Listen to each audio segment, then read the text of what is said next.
Assalamualaikum warahmatullahi wabarakatuh. Perkenalkan, nama saya Muhammad Rifaldo Hidayatullah Fauzi, kelas non-reguler semester 3, mata kuliah Hukum Pidana Lanjutan yang didoseni oleh Ibu Profesor Dr. Haji Hening Nuraini, SHMH, dan oleh Bapak dosen Dr. Muhammad Rendi Aridayandi, SHMH.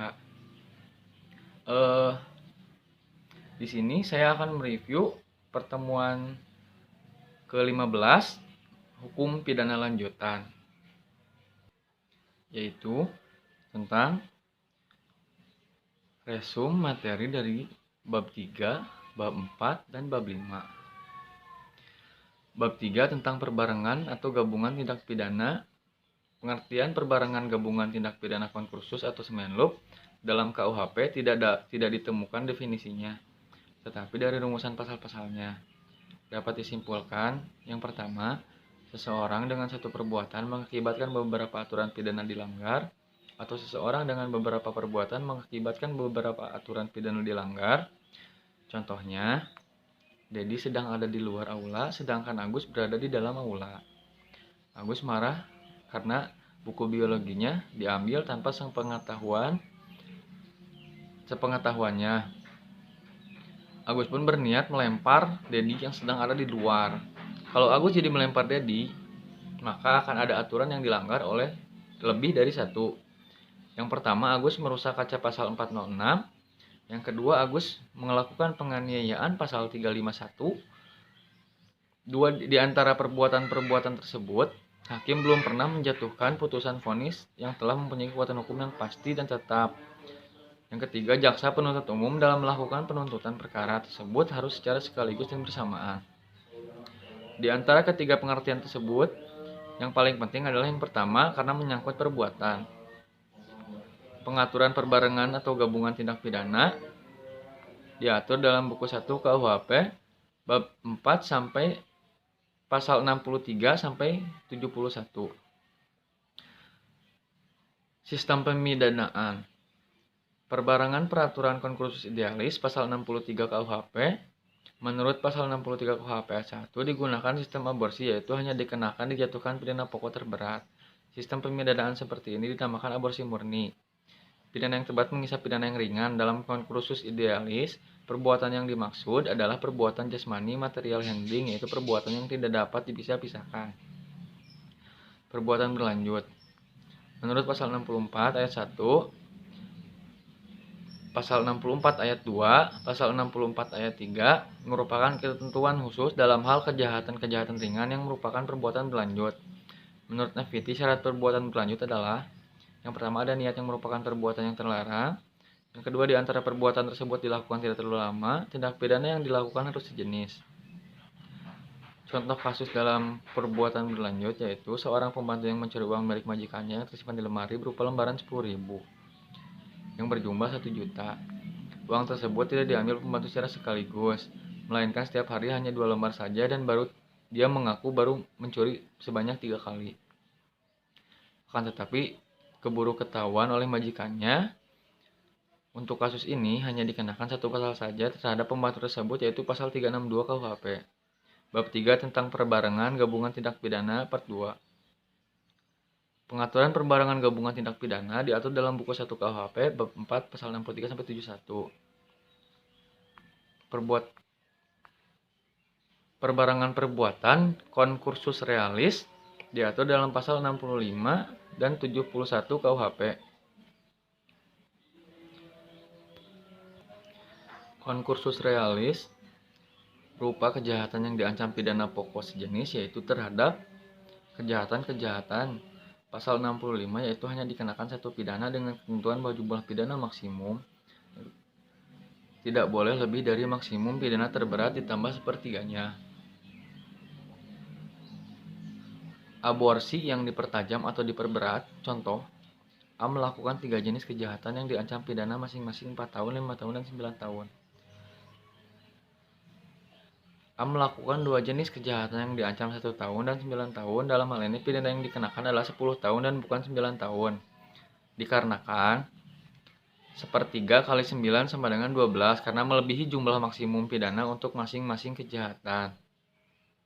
Contohnya, Joni melakukan pencurian dengan ancaman hukuman pidana 5 tahun melanggar pasal 362.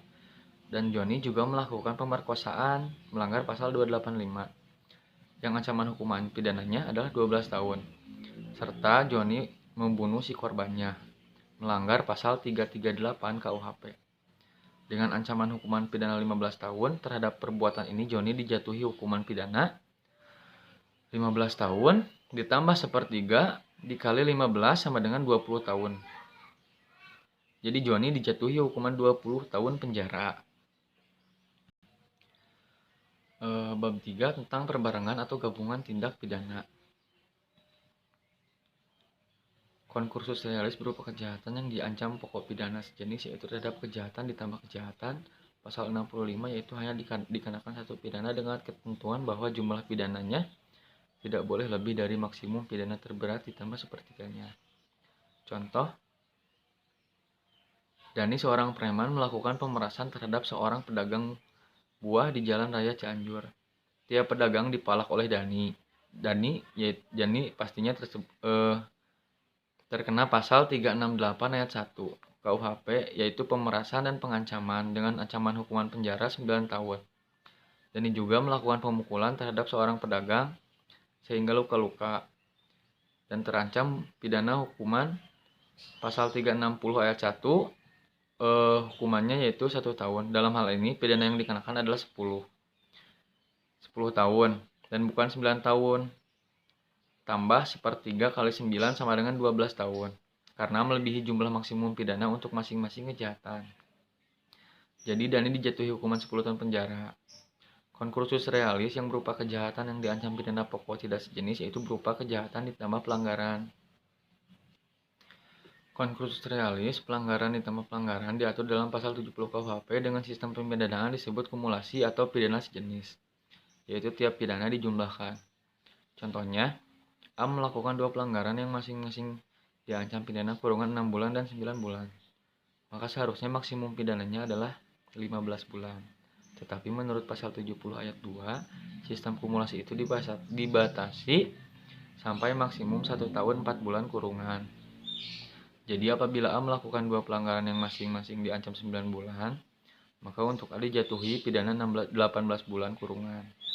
Hal ini bertentangan dengan pasal 70 ayat 2 KUHP, yaitu pidana maksimum yang harus dijatuhkan bukan 18 bulan, akan tetapi 16 bulan.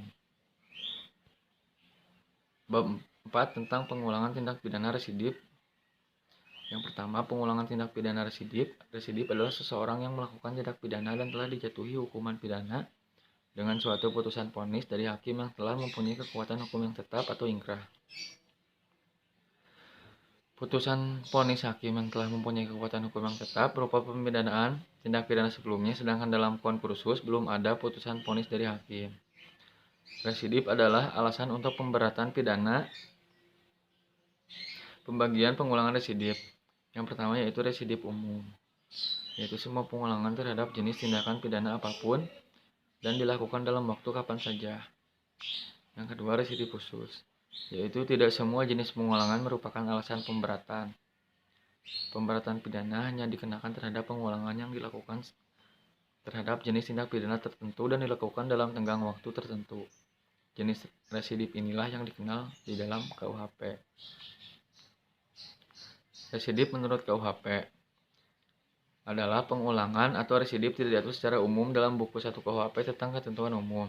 Selain itu, KUHP juga mengisyaratkan tenggang waktu pengulangan tindak pidana. Dengan demikian, KUHP menganut sistem residip khusus, artinya pemberatan pidananya hanya akan dikenakan pada pengulangan jenis-jenis tindak pidana tertentu saja dan dilakukan pada tenggang waktu tertentu.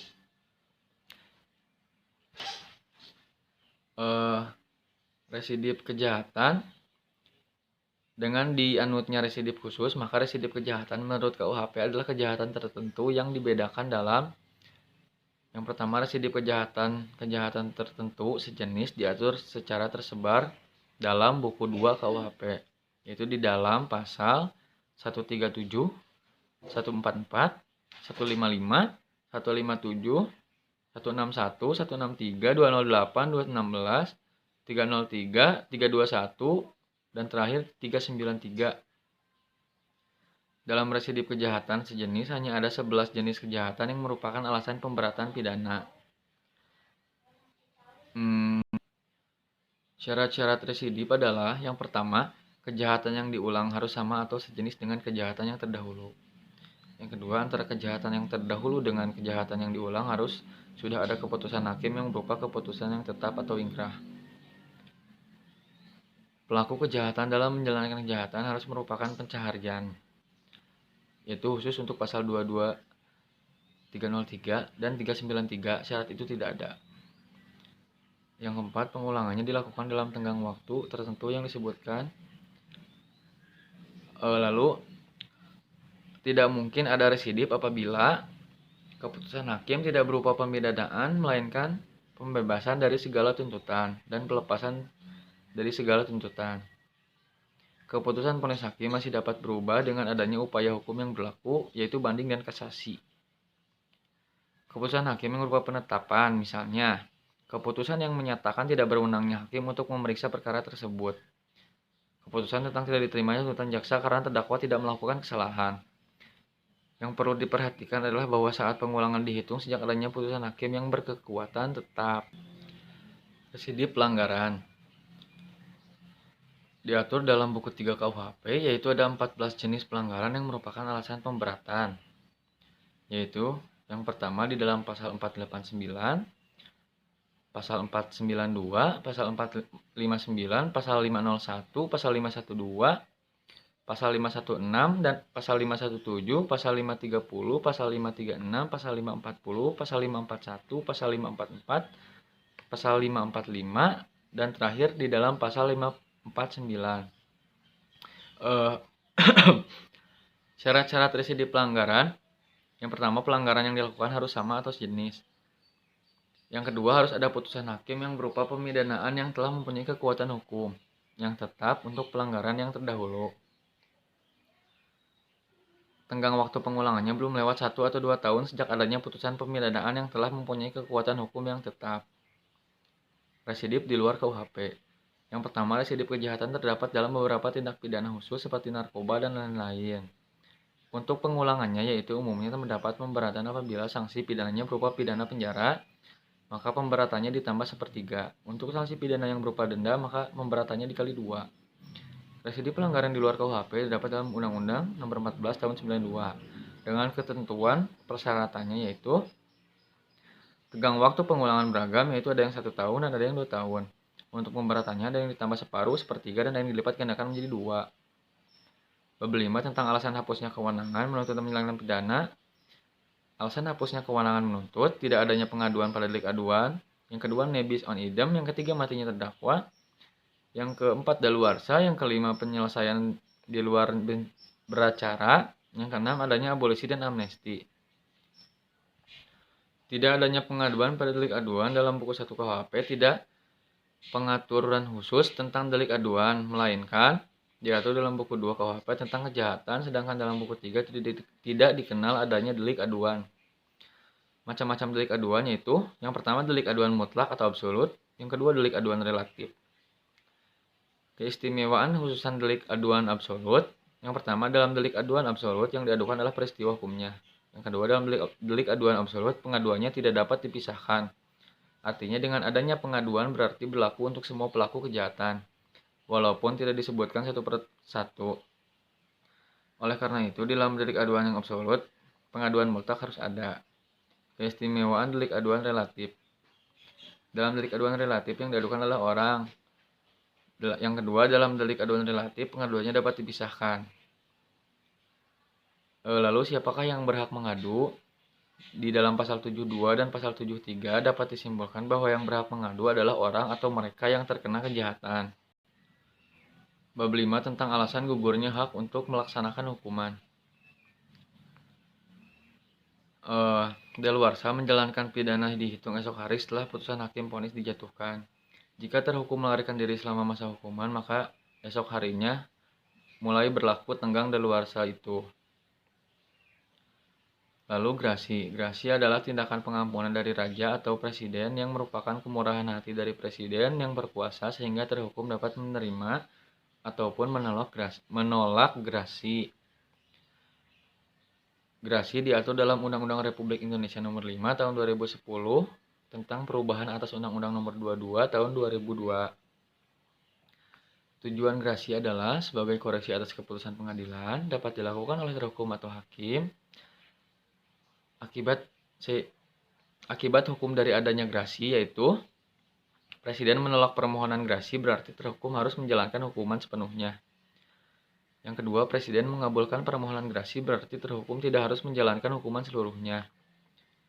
Ketiga, Presiden mengadakan perubahan hukuman, komutasi berarti mengadakan perubahan masa hukuman mati dirubah menjadi seumur hidup, hukuman penjara menjadi hukuman kurungan, dan lain-lain. Yang keempat, mengurangi hukuman. Artinya hukuman yang dijatuhi oleh hakim dikurangi hingga menjadi lebih ringan. Macam-macam gerasi. Yang pertama gerasi duduk, yang kedua gerasi jalan, dan yang ketiga gerasi jabatan. Perbedaan gerasi dan amnesti dan abolisi. Gerasi merupakan masalah yang menghapuskan peringanan hukuman, sedangkan amnesti adalah masalah yang menghapuskan tuntutan hukuman, dan abolisi adalah masalah yang menghapuskan tuntutan. Gerasi ditujukan kepada orang yang terhukum, sedangkan amnesti abolisi pada perbuatan tindak pidananya. Gerasi ditujukan untuk mencari keadilan, sedangkan amnesti dan abolisi itu untuk tujuan politik. Semua diberikan atas kuasa undang-undang. Hak untuk memberikannya berada di tangan Presiden, yaitu sebagai kepala negara. Semuanya tidak diatur di dalam KUHP, melainkan diatur di luar KUHP. Yaitu untuk gerasi diatur dalam Undang-Undang Republik Indonesia Nomor 5 Tahun 2010 tentang perubahan atas Undang-Undang Nomor 22 Tahun 2002 tentang gerasi. Mungkin sekian review pertemuan ke-15 yang bisa saya sampaikan. Mohon maaf bila ada kekurangan ataupun ada kesalahan. Terima kasih. Wassalamualaikum warahmatullahi wabarakatuh.